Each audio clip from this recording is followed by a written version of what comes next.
ডিগবৈ চহৰৰ লগতে ডিগবৈ সাংবাদিক সন্থা আৰু সদৌ অসম ছাত্ৰ সন্থাৰ কাৰ্যালয় কৃত্ৰিম বানপানী কবলত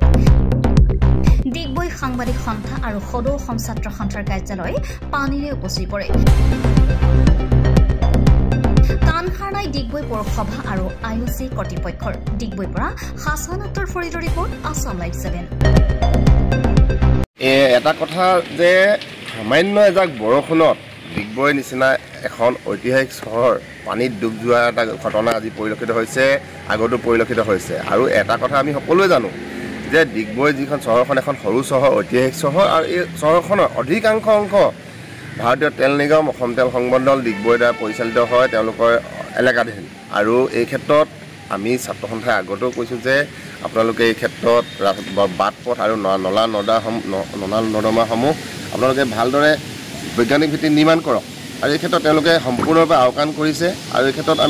ক্ষেত্ৰত আমি যি আমাৰ ডিগবৈ পৌৰসভা আছে এই পৌৰসভাও এই ক্ষেত্ৰত সম্পূৰ্ণৰূপে ব্যৰ্থ হৈছে কিয়নো কিছুমান ঠাইত তেওঁলোকে অনাহকত কিছুমান পুঁজি ব্যয় কৰা আমাৰ পৰিলক্ষিত হয় আৰু এই ক্ষেত্ৰত যি ডিগবৈ অঞ্চলৰ পানীৰ যি সমস্যা এজাক বৰষুণতে ডুব যোৱা যি সমস্যা এই সমস্যাটোৰ ক্ষেত্ৰত কিন্তু সম্পূৰ্ণৰূপে আইঅচি কৰ্তৃপক্ষ আৰু আমাৰ ডিগবৈ যি পৌৰসভা এই পৌৰসভা কিন্তু সম্পূৰ্ণৰূপে ব্যৰ্থ হৈছে